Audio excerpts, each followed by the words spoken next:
Bantic or Robin, can you hear us now? Nod your head yes. We can hear you. Okay, and we are now also hearing you, so that's great. Thank you. Okay, good. Awesome.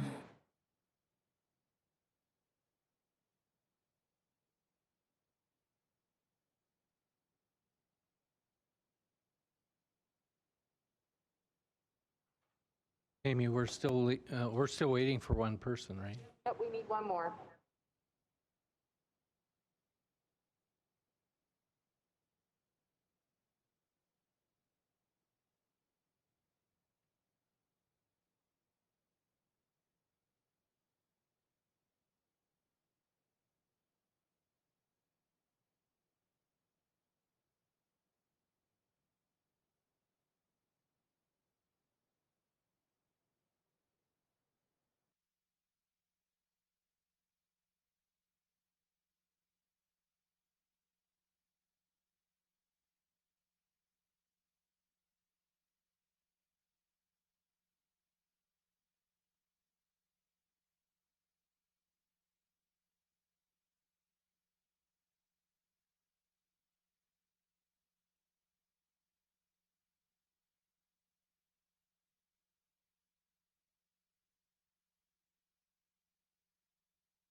Welcome to the monthly meeting for the Moorhead Economic Development Authority, October 4th.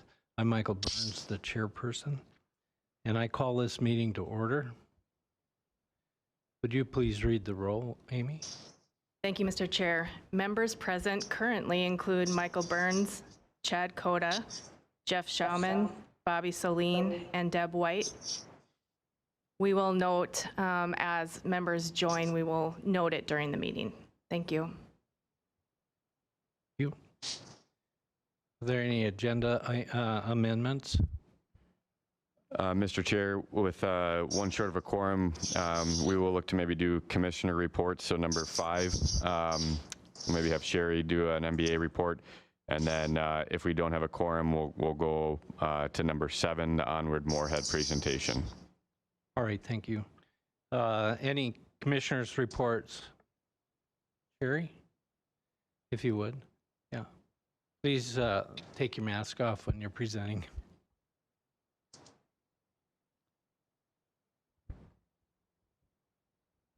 Good afternoon, everyone.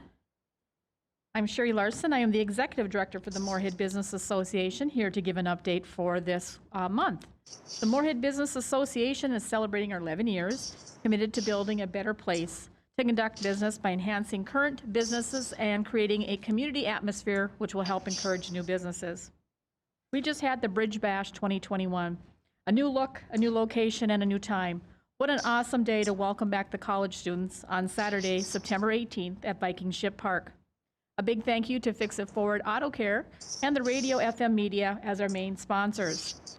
The first 300 students who walked in the front door here at the Viking Ship Park received a Do More and Moorhead swag bag with the opportunity to win prizes from Nature of the North every 15 minutes. The MBA would like to thank the City of Moorhead and the many businesses that made this event a success. The MBA also had a Let's Talk Business meeting kicked off, where we started with the She Start Week. It was an awesome panel of 6 women entrepreneurs on September 20th at River Haven Event Center. Thank you to the construction engineers, Livewire, Third Drop Coffee, Representative Heather Keeler, and our 6 panelists, with one of them in the room today. Just a reminder that our Let's Talk Business meets every Wednesday at the Moorhead American Legion at noon, and each week another MBA member shares their story. Eat, drink, play, work local is our theme for the upcoming Chamber Business After Hours this Thursday. Join us for the MBA 560 Connect on October 14th on the patio at Harold's on Main. Let's meet and greet the MBA members and stop by and learn more about the Moorhead Business Association. We have our annual celebration coming up. That's our annual meeting, which will be held on Thursday, November 11th at the Courtyard by Marriott. It's a night to celebrate MBA members. Reserve your tickets now. And then also we have the countdown going on for Frostival 22. At this time, there are more than 18 events on the calendar for Moorhead. The theme for 2022 MBA Snow Sculpture Competition is Fantasies and Folklore. The winner will be announced on February 3rd here at Viking Ship Park at the Candlelight Trail Walk. And then also we're looking forward to seeing everybody at the grand opening of the Moorhead High School Career Center on Friday at 1:30 for the grand opening. Let's show our Moorhead proud. To learn more about the MBA, please reach out to the MBA team, myself, and Nick. And I thank you. Thank you. Are there any questions from the board? Yes, Deb. Thank you. I just wanted to mention a couple of things. One is just what a great event, two great events. The Bridge Bash, I've heard so many good things from students. They really loved it, had a great time, and I love the new setup for it. And I just wanted to say, too, that I spoke with several people, and we all said that the panel for the She Start Week was one of the best group of speakers that I've been to in a long time. Really exciting, and it was a wonderful event.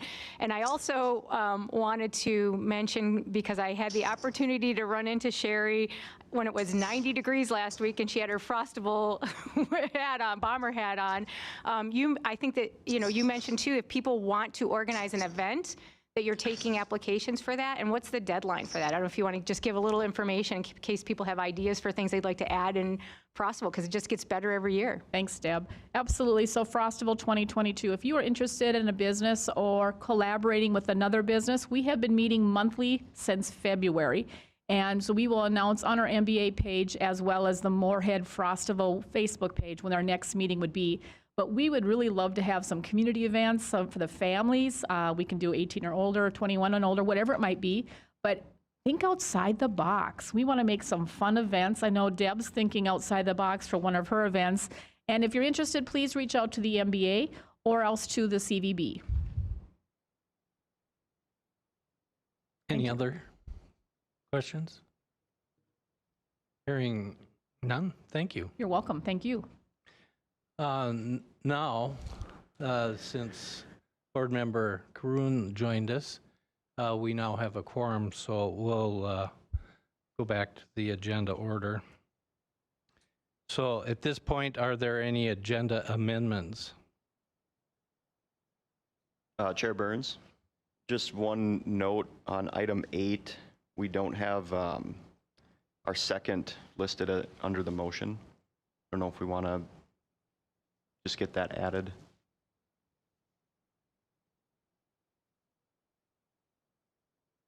Are you referring to the minutes? Sorry? Yeah, excuse me. Yep, okay. I'm just jumping right into it. Nope, that's all right. We can, All right. you said number 8, correct? Well, we haven't gone to agenda number 3 yet, but now we can. So, is there a motion to approve last meeting's minutes? So moved, Deb White. You, second? I can second. Thank you. Any discussion? We'll go back and look at that video and make sure we capture that second on number 8. Okay. Thank you. With that, call a vote. All in favor, say aye. Aye. Opposed, same sign. Motion carried. Any citizens care to address the board?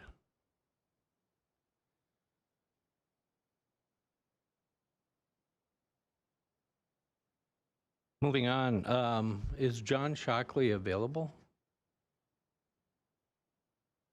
John, yeah, we have assistance here from John's office, and Jim is here as well, so we can proceed with that item. Okay, we'll proceed with item number 6, resolution of preliminary approval of the issuance of facility revenue bonds to Lakes and Prairies Community Action Partnership, Inc. So if you would please address the board. Thank you, Mr. Chairman, members of the EDA. My name is Jim Stewart. I'm an attorney with Arnson, Stewart & Wagner in Fargo. We're representing Lakes and Prairies Community Action Partnership, Inc. in connection with the financing of the acquisition and renovation of office facilities. They're requesting the EDA to issue bonds under the state's Industrial Development Act in an amount not to exceed $1,850,000.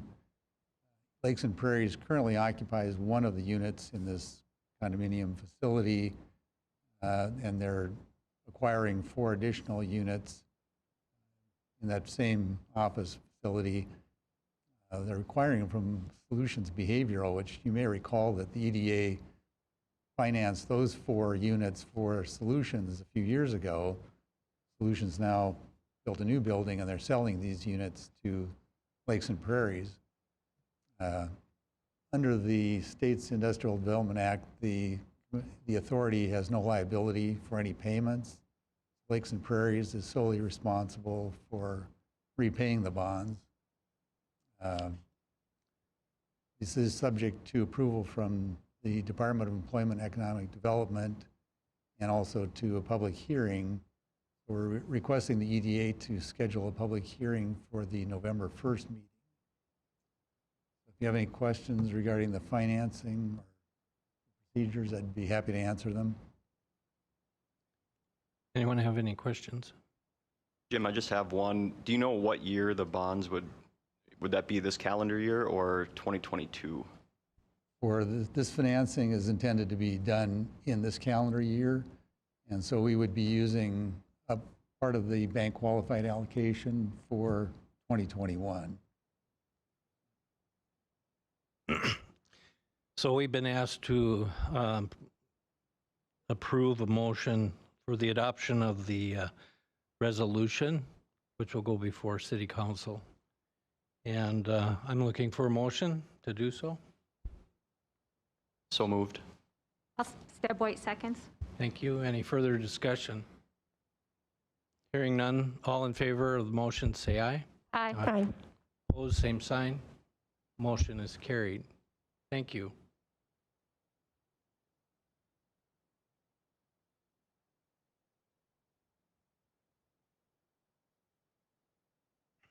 Next item is Onward Moorhead.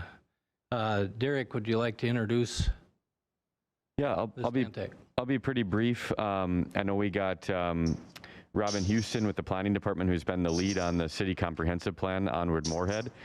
We got a whole contingent of folks from Stantec, great team that many helped with our downtown master plan as well. So maybe I'll have Robin say a few words, introduce Beth and her team, and looking forward for their presentation to our Economic Development Authority. So Robin?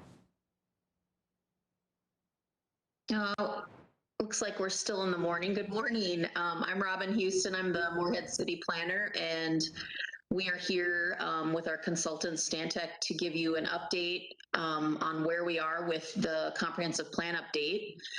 We're trying to give a little snapshot to some of the boards to get comments through the end of October, so we can still add some changes before we finalize the document, which is set to be approved in March of next year. We have Tom Layton with Stantec with us today. Jason Besky was also with Stantec. I think Beth Elliott is not on the call today. We also have Lauren Wahlberg with Stantec, and then I see Sierra Schlichting with Tool Design. Is that everyone, Tom? That's right. Okay. That's it. Yep. Okay. I will. Got it. I will throw it over to Tom or Jason, and you can take the lead and start your presentation. Sure, I'll take it from here. Thanks, Robin. And You now bet. we get to speak to two Robins, it looks like, on the screen. So, all right, well, thank you, everyone. We're going to go ahead and I'll run through a quick presentation, but we are looking for a little bit of input today.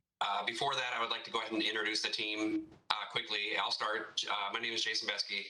I'm a planner and urban designer with Stantec. I'm based in our Washington, D.C. office, but I am a Fargo native, so very excited to be working on this project with the team. And I've been primarily focusing on land use and community design issues. With that, Lauren, you want to go ahead and introduce yourself? Sure. Yeah. Hey, everyone. I'm Lauren Wahlberg. I'm also a planner with Stantec, and I'm based here in our Minneapolis office. And have really been supporting the entire plan process and all the engagement up until this point. Tom? Sure. And one thing Jason didn't say is Jason is one of the project managers on the project. I'm with Stantec in the Minneapolis office, and I'm an economic development specialist. So I have been paying attention to the economic development strategy piece of the comprehensive plan. All right. And Ciara?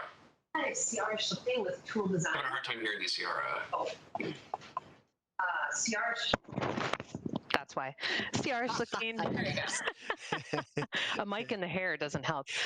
Ciara Schlichting with Tool Design, and we are focused on the multimodal transportation portions of the plan, but also I used to work at Stantec and was the project manager for the comp plan 10 years ago. So believe me, I care about all elements, and I'm happy to be back. Thanks, Ciara. Lauren, you want to go ahead and share your screen, and I'll run us through a presentation? And by all means, if you have questions along the way, feel free to ask. We can make this more of a conversation. It is a pretty quick conversation presentation before we get into some of the questions we have for you at the end. So either way, but we're happy to entertain questions as we go along here. All right, why don't we go ahead and here you can see a picture of one of our walk shops, and we'll get into those in just a little bit. If you want to go to the next slide, Lauren. So just a quick background on the process itself. We've really set this up in 4 stages. We are currently in the 3rd stage. You can see the 2nd star there. We started our analysis late last year and had our kickoff in January of this year. So we've really just kind of started to assemble information, look at a lot of background information. And then through the different phases, we've had various levels of engagement with the community. And why don't we go ahead. Actually, Robin mentioned that we're looking to go into adoption by March of next year. So late this year is when we would likely go back to the Planning Commission and City Council, or in early next year. So next slide. So phase 1 was really about collecting information, building a foundation. As Robin mentioned, many of us have been involved with the downtown plan and the comp plan, and we're quite familiar with the community itself, but it's been really great to really gather all this information and create the foundation for going forward. Part of that foundation building was actually working with the Technical Advisory Committee and Study Review Committee earlier this year. Staff has been great in helping to guide and work together on the process. And then all the committees and commissions, I should say, have been really a pleasure to work with. So we're looking forward to moving forward with that. In phase 2, we really looked at setting a vision and goals. And we did that after coming out of the first engagement push. We set up a goal and worked through that, and then some high-level action. Set up a vision and then establish high-level goals to achieve that vision. And again, that was achieved through working with staff, with the community. We gathered lots and lots of input up to this stage. And then going into phase 3, we in July we had a design week, and I know a few of you I think were around for that. Amy was involved in one of the workshops. The design week was really focused on looking at key opportunity areas in the community and how do we forward policies to really achieve the vision and goals that we're setting forth here. So coming out of this design week, we've really started to put together strategic policies, actual ways to achieve that vision that we're talking about. And that's probably, well, that is what we're going to talk about today. And then moving forward into phase 4, we'll be hitting that soon, but that's really about putting forth our plan, our draft comprehensive plan, and vetting that through the community along with those strategic policies.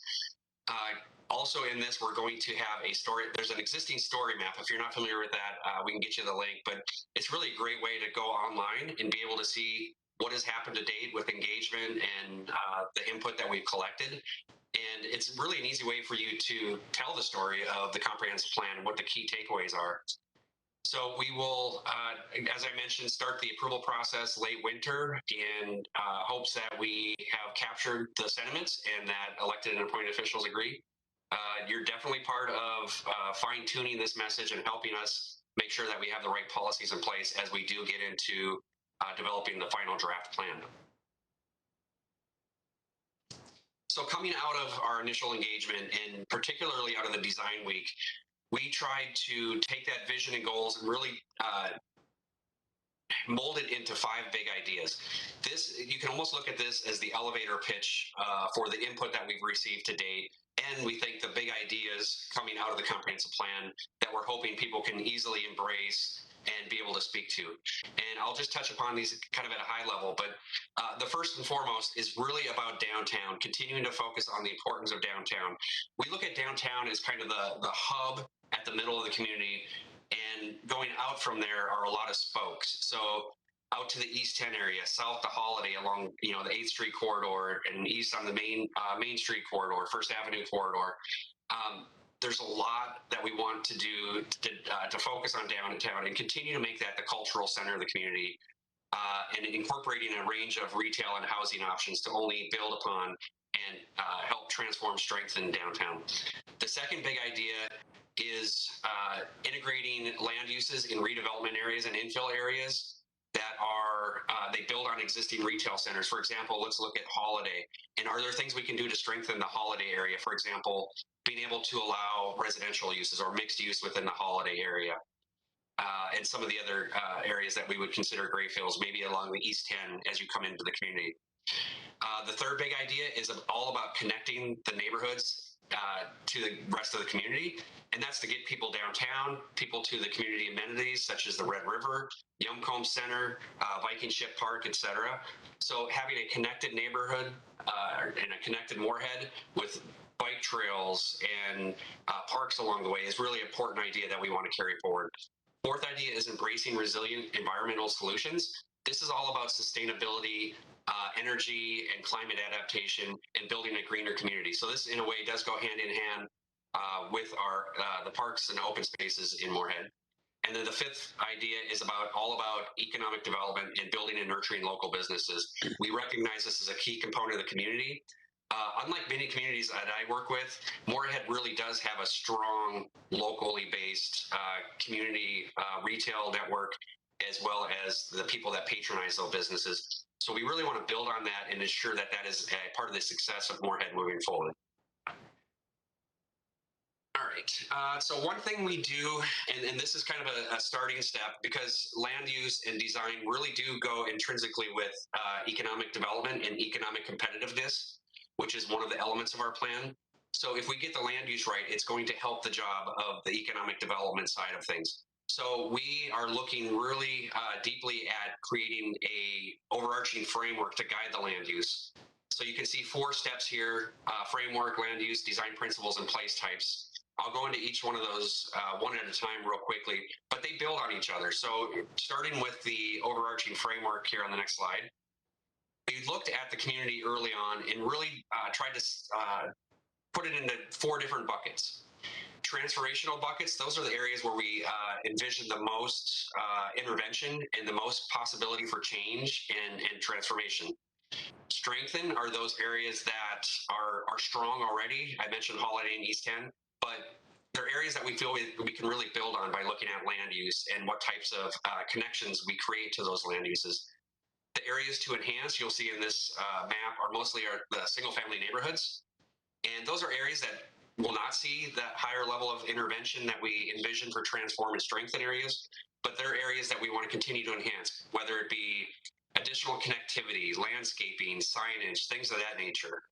And then finally, there are areas to preserve, and those are our parks, open spaces, natural areas, the environmental assets in the community, particularly along the Red River.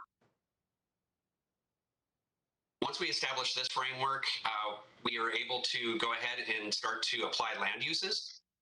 As you know, in your comprehensive plan in the AUARs, you do have land uses, and these are those higher level policy level land uses that kind of are overarching land uses over the zoning. So part of our task here is to really look at the land uses that are in place. Right now, there's approximately 20 that the community uses. We want to go ahead and get that down to about 12 to really simplify things and help people understand the land use plan a bit better. But also in this land use plan, we really start to look at some of those opportunity areas. You can see here circled our downtown, East 10, and Holiday. And we're looking at including mixed use, particularly downtown, and mixed use to allow those areas to either be strengthened and transformed. So we're continuing to look at those areas. We're coming up with some options, and we'll be working with those through the process. But we do feel like these are 3 areas where we can continue to really focus.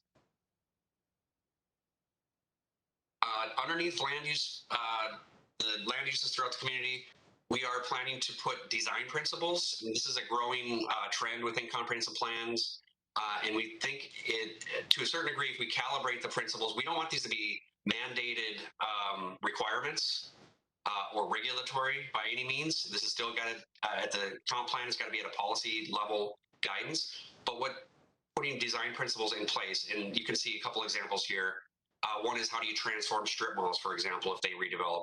Or what type of building and site development principles should be looked at as people come in to develop in the city? These are all things that will guide it at a policy level, but will also inform the regulations or zoning changes that come along after the comprehensive plan. And then the final piece to this is we call them place types. So we look at our mixed use areas, say downtown and Holiday or East 10, and within those mixed use land use types, we envision implementing one more layer of land use control, or what we call place types. And you can see here, these are really the building blocks for what happens in those focus areas. We've set up place types for downtown, the areas to transform, and we've set up place types for the other mixed use areas in the community, those areas to strengthen. The key takeaway, and I don't expect you to read through this right now, but this really helps us to put together the graphics, is that the place types will help to manage building heights, land use mix, and to what degree, and also density or dwelling units per acre for some of the residential units. On the next page, you can see just graphically what different place types look like. Once you take that table that had all that text in it, this is what you can visualize would occur in certain zones. So you have a downtown that could have a couple different place types that are implemented, where at the center of it, maybe you have your more intense uses, and at the boundaries of the downtown, they're a little less intense. So this is a good way for the community to start to convey predictable guidelines to development community, but it's also an easy way for staff, committees, commissions, elected and appointed officials to really understand the type of development that you're going for in particular areas of the community. So that is the land use framework and what we're building on as we go. But to bolster that, again, we have a vision, we have goals, but we also have a layer under that, the strategic policies. And these are really kind of the tasks that the community should embark on to achieve that vision. But we have strategic policy specifically for economic competitiveness, and that's what we're hoping to get your input on today. And with that, I'm going to go ahead and let Tom lead this part of the discussion. And again, Tom, if they have any questions, conversation, let's go ahead and answer those along the way if we can. That'd be great. Yeah. Thank you. Thanks, Jason. Can I just clarify, is this, I believe this is our first time talking with this group, right? The EDA? That's correct. As a group, okay. Is that Derek's voice? Yes, it is. So just want to notice that and say we're happy to be here and just appreciate you for doing some of the important work of economic development in Moorhead. So thank you. Thank you for having us, and thank you for doing that work. Jason made some important comments here in terms of the role of the comprehensive plan that we're working on. This is a guiding document. It's a wonderful opportunity for thinking long term. It's a wonderful opportunity for thinking about a lot of Jason's emphasis has been on how to guide development. It's also a wonderful opportunity for thinking about how to guide cities' strategic activities, and I would put most of our economic development strategies under that category. These are strategic activities that the city undertakes, and to the extent that we can agree on a set of strategies and a set of priorities. We've done a lot of important work already, and those are the things that are captured in the economic competitiveness chapter of the Moorhead Comprehensive Plan. So that's what we're going to be talking about today. And I just wanted to notice that this is a really important step, because if we're in agreement on, these are the economic strengths and comparative advantages of Moorhead, and here are some of the important things we want to do to build those strengths.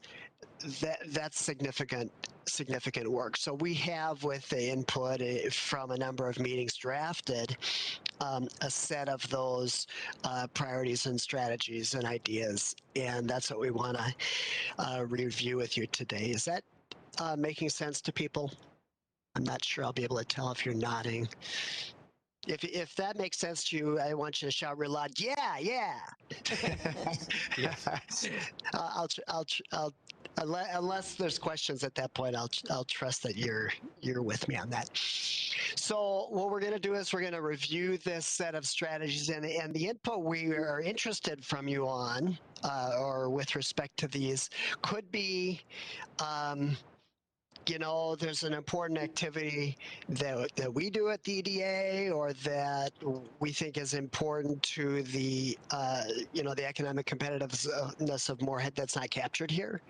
Or we think of this strategy in a different way, or think about it this other way. So any feedback you would have on those strategies, something missing, something you would want to add, is certainly welcome. And as Jason said, we have opportunity to continue to tailor this before it goes to the city council. The other thing I think it would be interesting. Tom, this yes, is go Derek. ahead. Is there a way to scroll in on that a little bit, so maybe some of our members could see that? I think we're going to scroll in some detail, but I think Lauren's being patient to let me have a few overview comments here. Oh, sounds good. Exactly. Thank you. I'll definitely scroll in, Derek. I can't even read it right now. You can't read those, Derek? The other perspective that might be interesting for you as an EDA to think about is just which of these are we as an organization engaged in? And are there some other areas here that we aren't traditionally engaged in, that we might want to play more of a role in? So, and that those might be some follow-up conversations you may want to have it as an organization as well. So are there any comments before I start going through some of the details of this document? All right, hearing none. Do you want to zero in? Do we have first, Lauren, just an overview of the 5 goals? Yeah, maybe I'll just before I go into the individual strategies, let's just look at this page a little bit more and notice the bold headings at the top of each of these. So what I want you to notice here is that we thought about economic competitiveness of Moorhead in a really holistic way. The first 2 of these are things that an economist traditionally thinks of as they think about economic strengths, economic competitiveness. Number one is essentially supporting local businesses locally. Goals, there's programs to support local businesses. Number 2 is essentially, number 2 is below 1. And it's essentially thinking about what your base industries are that bring money into the region, then that gets circulated in the local economy. Thinking about what your base industries are, and how do we attract more of those kind of businesses that essentially comprise your base economy. So those are two very traditional economic activities. But then we have broadened the economic competitiveness thinking to include three others. One is that you have a real opportunity in Moorhead with the colleges and universities there, as well as a real culture of creativity to think about the creative economy and the innovation economy. And we'll look at some strategies under that. So that's an opportunity that Moorhead has. Number four, Jason has already alluded to, and that is thinking about identity building, thinking about place-based strategies, essentially making cool places that people want to be, with a focus on downtown Moorhead. So those are place-based identity building types of economic competitiveness strategies. And then the fifth one is to think about the workforce itself, attracting the workforce, supporting the workforce, and retraining the workforce. So 5 very different perspectives here on economic competitiveness in Moorhead, and all based on strengths that Moorhead already has.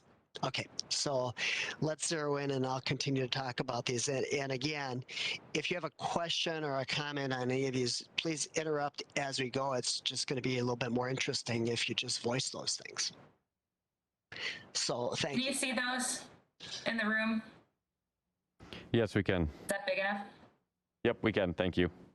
Okay, great. So as I said, goal number one is about, what you want to, the place you want to start, and that is really making Moorhead a hospitable place. And these are things I know that you're already engaged in, but making Moorhead a really hospitable place for your existing local businesses. And so that can be is a business connect program that's reaching out to those businesses, making site visits, finding out what their needs are, showing your support that way. B is creating a culture that's supportive of business, of entrepreneurship, of mutual support.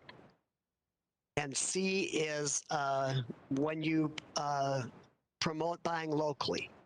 That's also a really important strategy that supports local businesses. So those are 3 strategic policies we have under that goal. Any questions or thoughts? I think I will pause. Any questions or thoughts about this really core economic development activity? I know the NBA plays a role in this, right? Downtown Moorhead Inc., is that what your organization is called, Derek? I imagine that you play a role in this. The EDA may play a role in this. Staff, economic development staff, Amy Thorpe plays a role in this. Is there anything that's missing on this list in terms of things that you do that support local businesses?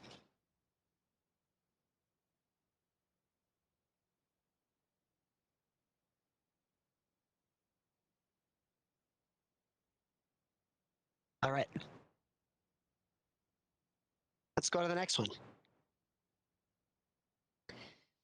This is the one that is about thinking about your base industries. And I described that in my sort of overview comments. The base industries are those industries that bring money into the region that then can be circulated in spending in your local businesses. And one of the things that I was really interested, as I was learning about Moorhead and this project, really interested to see is you have a great you have a very strong set of base industries in Moorhead. You have some manufacturing sectors that are really natural for you to be positioned in, such as the agricultural economy as a regional center, such as the energy economy. That can be both both petroleum, which has been really up and down, and it is a spin off from Fargo, and it can include wind energy, and western Minnesota has opportunity for that. So energy economy, the agriculture economy, and then thirdly, and sometimes, or you may not think about this as a base industry, but your higher education institutions are a base industry. because students are coming, they're paying their tuition, faculty and staff are living locally and recirculating that money in the local economy. So these are all businesses to support, to recognize their importance in Moorhead, and to attract other businesses that take advantage of that local strength. So the policies, so you're strongly positioned in that regard. So the policies include what I was just talking about, identifying and marketing to new businesses or industries that are part of those base industry clusters, to promote those. These are classic economic development strategies, to promote those to site selectors, promote those through local commercial realtors. I know that your number C, you're working to position Makara to be attractive and done a lot of work in that regard, and to continue to promote that specific site. It's wonderfully placed. Provides a lot of benefits. Some sites are ready to go, so continuing to do that good work. D is also work that you've done, and that is to where there are mismatches in the incentive structures of Minnesota and North Dakota to continue to talk to the legislature about leveling that playing field.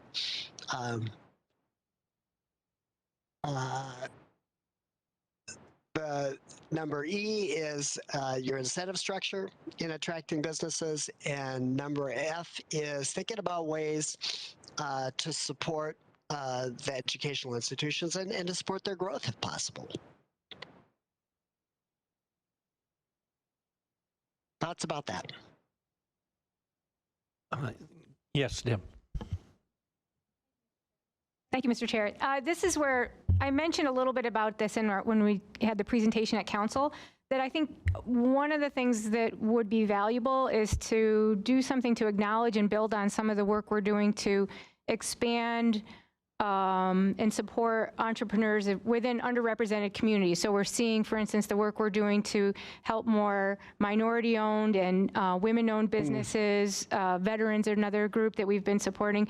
But that kind of work, like incubator projects for entrepreneurs within our New American community, there's work that's being done, and I think that has great potential for some of the new and exciting things that we could see for small businesses in Moorhead. And I think something that would help to bake that into the plan so that we recognize that as a priority and a real growth area would be valuable.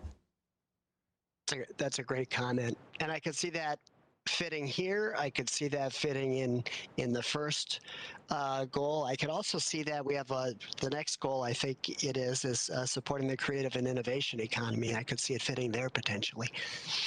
Other thoughts on this one?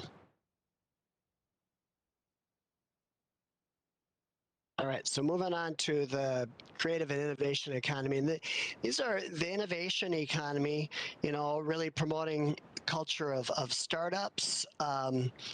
It fits very well in a community that has higher education energy, because some of those ideas that come out of there can roll right into kind of a startup or sort of mentality or applied research.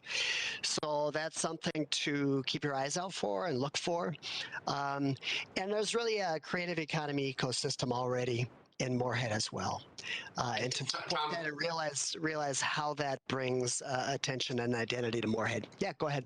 Just one real quick point. I don't know if you cover, I didn't hear it, but you'll see under, for example, the policies A and B, we have a tag for art, culture, and placemaking. So these are other elements of the plan where the economic competitiveness has a tie to that section of the plan. So we're very aware that there's this cross-pollination going on, and that economic competitiveness in and of itself isn't an insular thing. And how I mentioned earlier on how land use is really key to helping that along. We wanted to, as we went through the strategic policies, we wanted to flag the other components of the comprehensive plan that were germane to these policies. So just wanted to clear that up in case people saw that. Are there any thoughts or feedback on this set of strategies.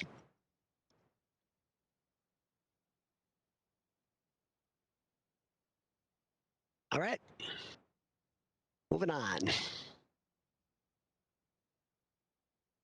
So I'm not going to dwell on this one at all, except to say this is our identity, important identity building strategy, and the strength and vibrancy of downtown Moorhead does give character and is an attractive element to attracting businesses and residents to Moorhead. So we elevate that in the economic development competitiveness chapter as well. Any comments on this goal? Yes, Deb. Sorry, I don't want to just monopolize, but every time I read this document, I have new things that pop into my head. It's That's so great perfect. too. When I was reading through this, just looking at F, and this ties in, as you said, with, you can see on the document, with mobility, downtown development. One thing we haven't, I'm hoping that you've spoken with some people about this, but I haven't seen it addressed, is looking at our 5-year capital improvement plan and how that impacts the decisions about what roads, what projects we take on in terms of road and sidewalk improvement. Because just to give you a quick synopsis, the way that we make our priority is overall we try to improve our rating for all, in total for all streets in the city of Moorhead. And as a result of that, what happens is that we prioritize, if you have a limited number of dollars in any given year, if you can do 5 streets that are just a mill and overlay, which is a more modest improvement as opposed to a complete reconstruct on one road, you'll do the 5 roads as opposed to the 1, which makes a lot of sense if you're looking overall at all streets in the city and trying to improve the rating. The problem is that the poorest roads, the ones that are most in need of a complete reconstructs, are disproportionately located in our downtown area or the adjoining older neighborhoods. So those street projects actually get a lower priority than roads that are in better shape that will get improvement before we do the ones that need a complete reconstruct. And so the problem is, if we're looking at, bringing more people into downtown, improving our mobility, that is in some ways counter to the way that we prioritize projects with our 5-year capital improvement plan. And so I don't know if that discussion has happened, but that's something that probably should be taken into consideration, is that we actually, we delay those projects longer because they're older neighborhoods. They're in the worst shape. And what I'm hearing from that, another great comment, is that one of the specific strategies might be to reconsider your prioritization scoring criteria, your prioritization techniques for capital improvements. That's exactly what I was getting at. And I just know I don't think I've seen that in the report, in the draft so far. So that might be, that would be my recommendation. Yeah. Good. Any other thoughts on the downtown Moorhead goal?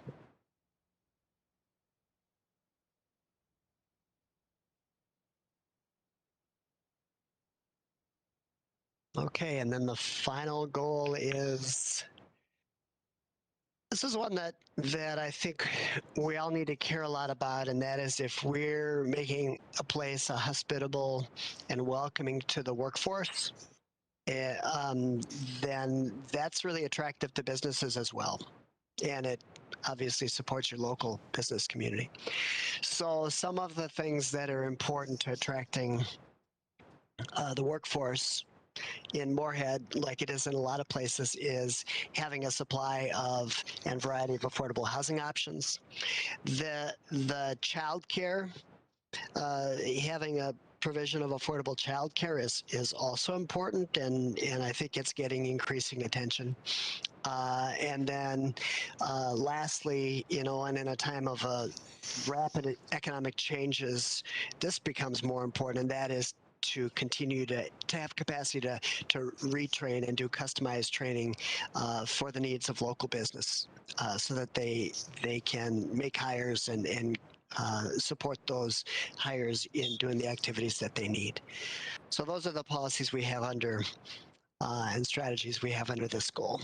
Any thoughts on that?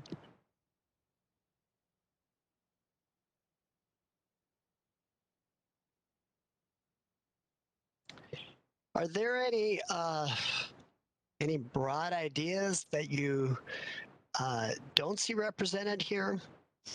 Or any comments on sort of the overall range of goals and strategies that might be captured in your comprehensive plan?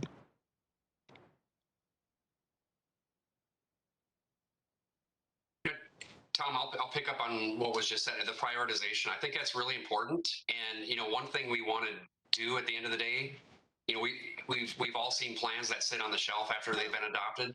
We want to make sure this is really, this comprehensive plan really creates a critical path forward for Moorhead to achieve that vision.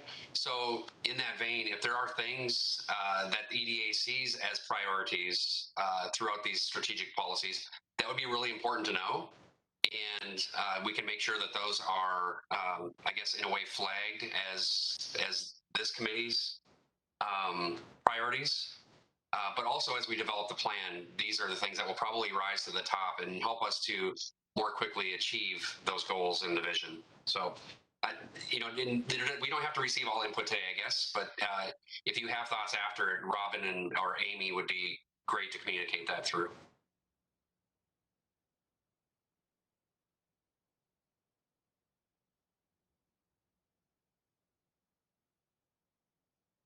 Thank you. Oh, okay. Alex? Hello. So Alex on Cusa speaking here. Thank you for this presentation. I was just curious, as you mentioned earlier regarding innovation and how to have some of the ideas come out of our Tri-College, which are our universities in the area. On the Moorhead side, we're fortunate to have 2 universities. And when I think of what happened on the other side of the Red River, which is in Fargo, when they brought the Renaissance Hall, which is the architect school, and as well the business school in downtown, that kind of helped. So I'm thinking any advices on how we can engage better our 2 campuses, MSUM, Moorhead State, and Concordia, in workforce, so keeping them here, in making them maybe live, play, work in that main avenue, area. I don't know, I was just curious because that's been one of the things where we feel somewhat of a bubble of those respective campuses, and it's always been a struggle, Hannah. I don't want to say pierce the bubble, but almost pierce that bubble and make sure students feel more like this is your downtown or your main avenue, not just. Because some might start businesses, some might work there, some might decide to even live here in the near future. So any ideas? Thank you.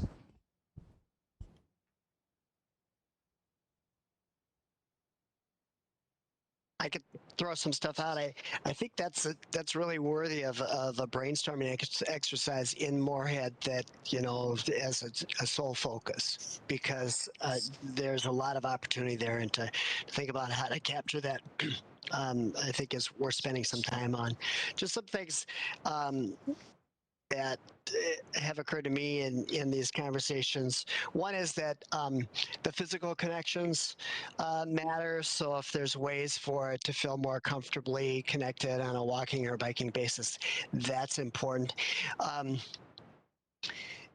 If there's could be a sense of ownership on downtown coffee shop, entertainment venue, retail incubator that's actually student owned or student business, so that you have a sort of an outpost there of student activity that other students want to support. That's a way of bringing literal ownership of some kind of those student bodies into downtown, and that could be a collaborative effort between students of both campuses and one of the clubs to find ways to supply that and program that in ways that they continue to attract students downtown. I think I'll stop there, but just to seed the idea of different kinds of connections in that sense. Obviously, the downtown business community too can, and I was thinking about this in a Rochester project recently. Downtown business community too can be working on different ways of welcoming students and providing incentives for students to come. And I think some of that activity already happens, but that's an area certainly that can continue.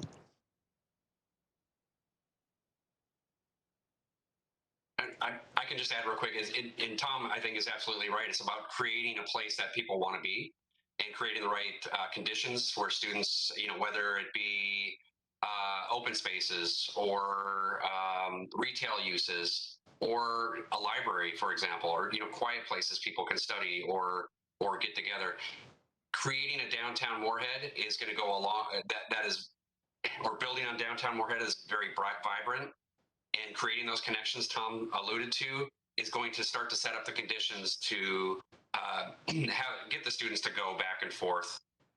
But also, I get the point that downtown Fargo, they actually had buildings there and programs there for the students. So I think that's something to continue to look at. But I think setting up the right conditions to where they want to be there and that use wants to be there is also important.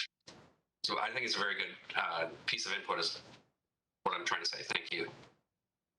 Is there a way at the colleges to where they have provide notices to the students about activities? Is there a way to have them promote events, downtown events, on a regular basis as part of their communications to students? That's another avenue to look at.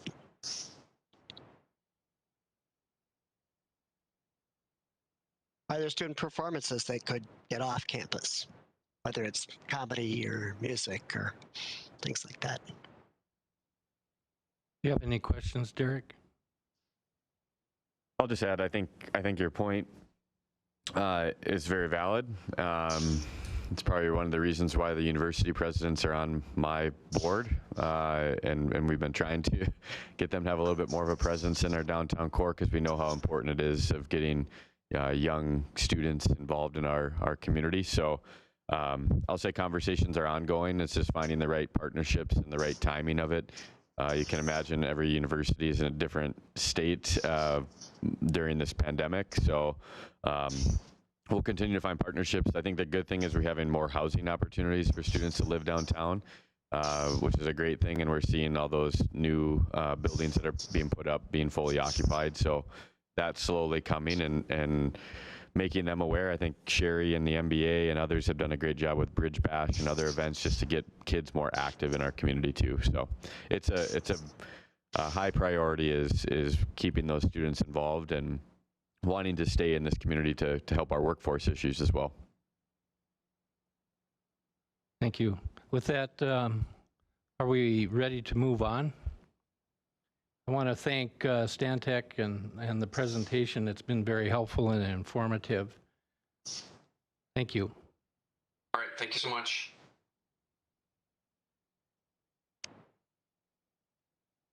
Next item on the agenda is the annual update from partner organizations West Central Initiative and the Greater Fargo Moorhead Economic Development. Go ahead.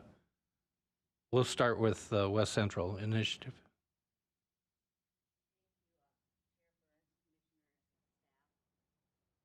Trying to make up for time here because I know you have a full agenda. I'm Rebecca Lynn Peterson. I'm the Director of Development, as in Fund Development. I brought my rock star colleague here, Greg Wagner, who is the Director of Business and Economic Development. I've visited with some of you in the past about our partnership, and we want to thank you for not only the partnership, but your financial support. I mentioned to staff when we introduced this slight increase in financial support, it was to align with our new strategic plan, which we're now in the third year of. And we won't be asking for an increase. We're thankful for the $15,500 that you've budgeted in the past. But at this point, I'd like to talk a little bit about return on investment and what those dollars help us do through this partnership.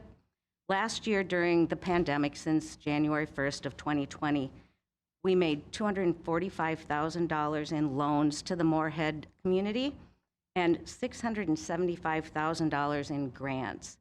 So part of my work is to raise funds, but also to help in the redistribution of those funds through our grants programs. And Greg does a lot of this work as well. So last year we made 36 small business relief grants totaling $360,000. We created the Resiliency Fund, which was in direct response to the pandemic, and we made $92,000 in Resiliency Fund grants to your community. And then childcare, as was mentioned in the presentation prior to this, is a high priority and a need. We made $85,000 in emergency childcare grants. And then the rest of the grants were made through community foundations.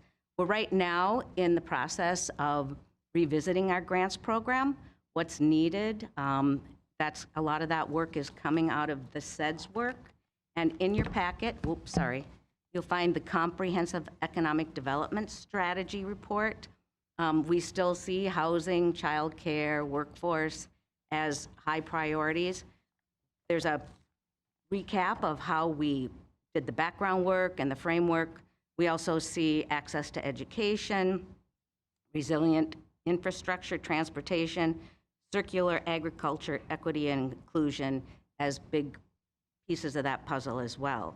I think that's sort of all I have. I do want to report on behalf of our early childhood program that our childcare staff are working with Moorhead on the Jasmine project. And I'll leave a couple of these reports with staff, the Child Care Center wage and rate survey results. And then finally, our board chair, who is our Clay County representative, Yoksim Gunaratne, could not be here today, but she said, reach out to her at any time. And we're also thankful for Commissioner White on our EDD advisory board. I'm going to turn it over to Greg, and I'll stick around for. Thank you, Rebecca, and thanks for having me today, Mr. Chair and members of the authority. I'm Greg Wagner, and I'm really here just to give you a brief snapshot on our economic development work and what we do with the SEDS. We are very strong partners with the Moorhead City staff. Talked to Amy and Derek quite a bit on anything from forgivable loans to facade loans to childcare loans, so and then even small business loans. So it was very interesting to hear the comprehensive plan discussion this morning. The plan in your folder that Rebecca referenced related to our comprehensive economic development strategy is an economic development strategy. I would say it's very much just looking at the slides quickly here today, but it's very much in alignment with a larger regional plan down to this community plan. And I'd like to think of the work that West Central does as going towards the implementation of components of that comprehensive plan. So, we did some small business emergency loans. Rebecca covered on some of the grants.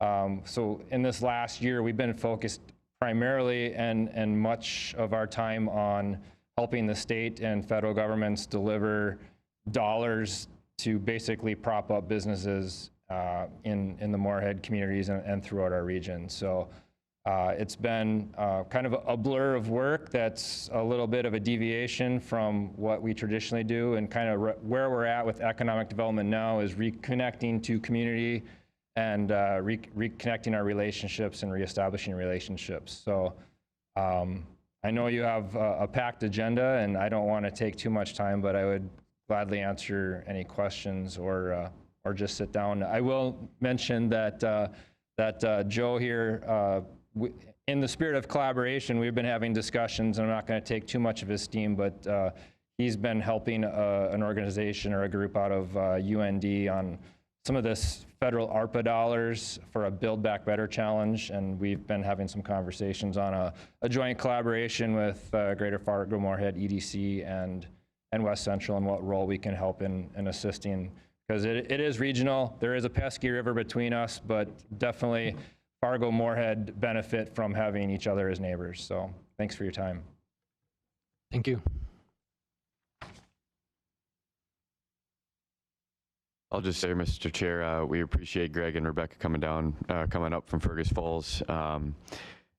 Greg, particular, I know they were very tapped with the state loans and grants that came out. The Initiative Foundations bared a lot of that weight for those programs. So hundreds of grants and loans that their team processed, and I know many of them came right out of our community here in Moorhead. So we thank Greg, Rebecca, and the West Central team for their partnership. So thank you. All right. Now it is afternoon, isn't it? Mm-hmm. Well, thanks for the opportunity to the EDA for giving me a chance to give you a quick update on the work of the Greater Fargo Moorhead EDC. And I know, given the length of the important discussion that took place right before ours, that I'll try to be very brief. I think one comment I would like to make is based on what was just reported out in terms of those 5-6 key areas. I would just offer in my role the opportunity to do a follow-up, maybe a longer term session with the EDA board, staff, any members, to really flesh out the details of what that report is providing, and then what the mission of the Greater Fargo Moorhead EDC is and how we can best align. I'm going from this meeting to West Fargo to talk about their brand and incentive programs, been working with Fargo on theirs. So there's a lot of discussion happening right now. We're beginning a strategic planning process as a board. Just so this group knows, there are 8 members of the Greater Fargo Moorhead EDC board who are representatives and work in Moorhead. So you're very well represented in those discussions and as part of the strategic outreach. I know Derek will be on some phone calls with our consultants, as will all board members, and Council Member Gilbertson's part of that as well. So you're very well represented in terms of having a voice. Having said that, I do want to just take a minute to give you a few quick updates. As Greg said, we are working with West Central and a lot of organizations along the Red River Valley on this Build Back Better EDA application. I don't know where it'll go, quite frankly, but I do know this. Our relationships and building these stronger collaborations is only going to be better for all of us at a community level and at a regional level. So I'll just leave you with, there's a lot of strength and willingness on the part of a lot of different groups, private, public, higher ed, K through 12, throughout the Red River Valley. In fact, I know Joel just maybe came back from DC, and we put together a packet of information on the economic impact to this region to inform our federal legislators and staff and others about what the impact of supporting the diversion, water supply, and everything else to all of the companies here within the region.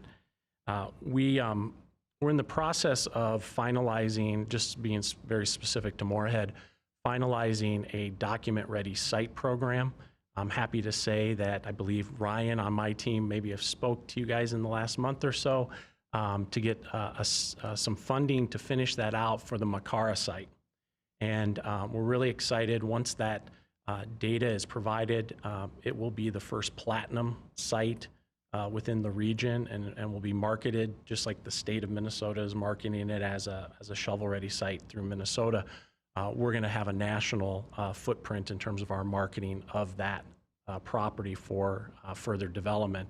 Now, knowing that south, I will say that what we've heard just in terms of the focus on downtown, building more of an entrepreneurial ecosystem, tying into higher education, even though we serve just primary sector companies, I would endorse that fully, and more than 2 big thumbs up to see that kind of vision play out for downtown Moorhead, because I think that's going to have impacts not only on the rest of the community, but really on the rest of the region. If you're not familiar, and we talked about workforce, I think that was talked about in the earlier conversation, our ability to attract and retain and develop a skilled, available workforce is issue number 1 through 20 with our companies. And so one of the things, if you're not aware of, that we've just rolled out is a community virtual tour website called fmareatour.com. If you haven't checked that out, you should go take a look at it. It gives us the ability for our companies to, or anybody, as a matter of fact, to share with somebody outside the marketplace virtually what it's like to live here and work here and play here. So every screen is a 360-degree view. If you have vertigo, be careful, or if you're afraid of heights on some of the pictures. But it's an initiative that we started as the EDC, but I can tell all of you we are reaching out and are hoping to partner in many other ways, whether it's with cities, partners like the Chamber or the CVB and others, to really build on a system like that, because one of our challenges that everybody knows is they don't know authentically how great it is here. And if they don't know that and they're not from here, you've got to figure out a way to connect them before they will get interested in looking at our region. And that's just one of the tools that we help to develop. We're also working closely with the Chamber through our partnership called Fueling Our Future on a master talent strategy that will be kicking off this month. This came as part of a regional retreat that we put together back at the end of June, which some of you were part of. We're also working closely with all of the schools, higher education schools, and are rolling out a social media platform through what we call our Campus FM initiative. I think somebody mentioned, or maybe the consultants mentioned, how are we better connecting students authentically into what's happening here?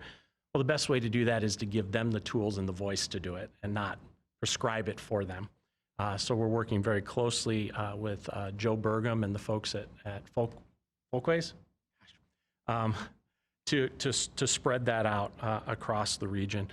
We also are working, this is again in our partnership with the Chamber and Fueling Our Future, to support the regional housing study that's been talked about for a little while. Housing is a regional issue, it's not just a city or block issue.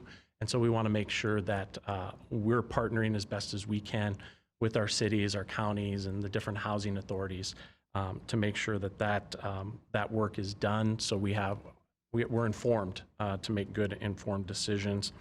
I want to make two more quick comments. One is I personally been involved with the Resilient Moorhead Economic Development Advisory Task Force.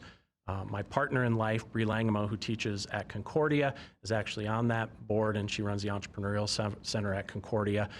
So if you want geeky economic business conversations, come over to our house anytime. We talk about this stuff all the time.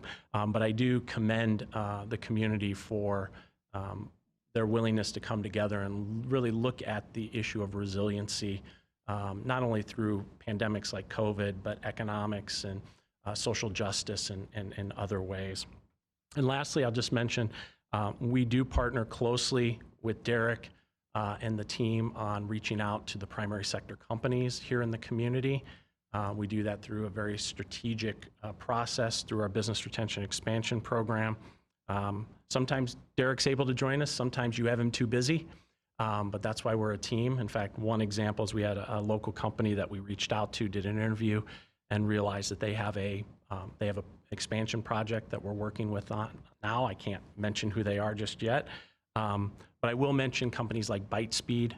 We work closely with them on workforce issues, connecting them to national and regional organizations to help their business. And just last week, we had a company reach out to us with interest in locations in Fargo and in North Dakota. And we said, well, have you had any interest in the Minnesota side of our region? And they said, please send us information. So we just did that on a site in the Macara Park as well. So I could go on and on here, but I know this is there's a lot of agenda items and a lot of discussion that's already taken place. Offer up answers to any questions you might have before I step back, though. Any questions, comments? Yeah. Thank you, Joel, for your presentation, and thanks for the information you provided me as well for DC. It was enlightening. And as you know, a lot of the interest and issues surrounding growth and development within our community is related to workforce and, you know, our inadequate workforce to fill all the different positions that are currently out there. And, you know, I guess some of my perspective is a lot of that, some of that is related to wages at a regional level. You know, when for the diversion project, we reach out at a national level for expertise because it's highly specialized work. And so our wages and salaries are somewhat more in line at the national level. When I do some of those salary studies, they actually reduce, you by 7 to 9%, the salary and wages for a local level, a sort of competitive nature. So we know that our salaries here are lower than what is offered at a national level. I guess one of the questions, and West Central Initiative does the salaries industry surveys as well. How do we approach that issue from a regional level, and how do we compete at a national level for talent to draw those people in if industries are continuing to, I guess, provide wages that are lower than the national averages? And how does that work its way into the discussion of workforce and the development of workforce that we need here locally? So one tool that we provide all of our partners and our clients, the primary sector companies, is some data and analytics and labor market tools by third-party companies that we purchase, aggregate up that data so that we can be very specific in helping companies know for every occupation, are they competitive not only in this market, but let's say they're trying to recruit from Minneapolis or Denver or Tulsa or wherever it might be. We have the ability to give them detailed information on their industry and on every position that they're interested in the markets they're looking to maybe do attraction from. In doing that, we're helping to inform them that in some cases, their total compensation packages are quite off from where they probably need to be if they're going to try to recruit from certain markets, let alone recruit within our regional economy. And we've seen some companies in manufacturing increase their wages over 30% in the last 2 years to be able to compete. But they're not just, it's not just a wage, it's also they're looking at the culture of their business and how they treat that relationship both with the employee and the employee to the employer. We just held a session last Friday with a number of human resource recruiters from around the region on the issue of culture. Does your business have the culture? Would you like to learn what others are doing that are being successful? And so instead of it being looked at as a one-off, we're trying to look at this as a community-wide type of approach. Obviously, companies need to make individual decisions, and that's where the hard data on their business lies.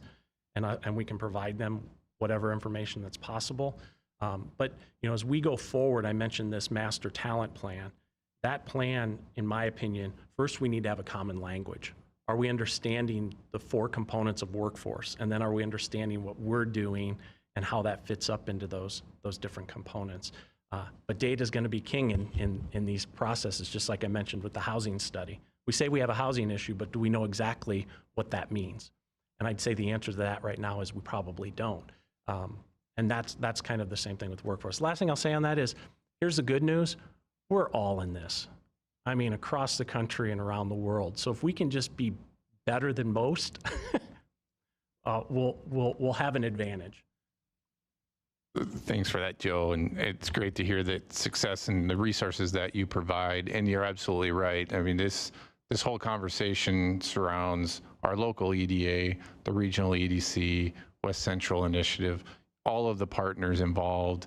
And, I was just kind of thinking as you were talking earlier, it'd be great if there was a platform that could bring each of those entities together so that we know in real time what we're all working on, where we're all going.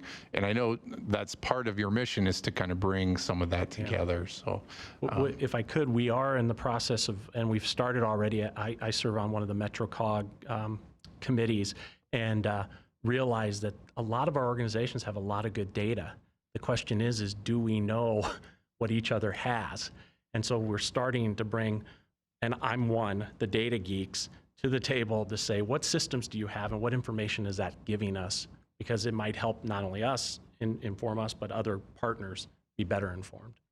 Great, thank you. You're welcome. Any other comments, questions? Thank you, Joe. Thank you. Appreciate it.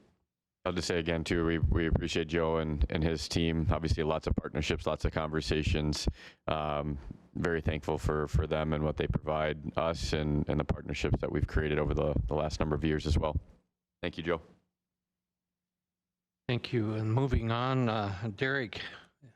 I think for the sake of time, I would answer any questions that are on the report.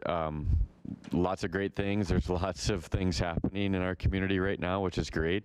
But I want to be respectful to everybody's time, so I would be happy to answer any questions from the report if anybody has any. Yes, Deb. Thank you, Mr. Chair. And really, more of a comment just to say, Derek, you made my day. I'm so excited to see the Days In moving along, and to have Enclave taking on that project is wonderful news. They've been a great partner. They're already having such a big impact on that area. But, you know, I'm looking over at my former Ward 3 council member, and I mean, that's been something that people have been looking at for a long time, trying to figure out what are we going to do in that location. And so I realize from reading the report there you don't have a lot of details yet, but I think just getting the word out of that about that was wonderful news. I think people will be really excited, and I can't wait to see more details. Yeah, I wish we had a little more time to talk on that. It's an exciting piece. I mean, you look at this report, and probably the two priority sites in our community, the Moorhead Center Mall and the Days In site, are both on that report and looking at potential changes. So it's an exciting time. We're obviously working through a lot of detail. These are big projects, big sites. So excited to try to facilitate good quality projects for the future of Moorhead as well. Thank you. Just a reminder, item number 10, we can all catch up on things if we're interested by looking at the City of Moorhead site. So I would encourage anyone that wants to do that, take a look and see the progress that we're making. With that, this meeting's adjourned.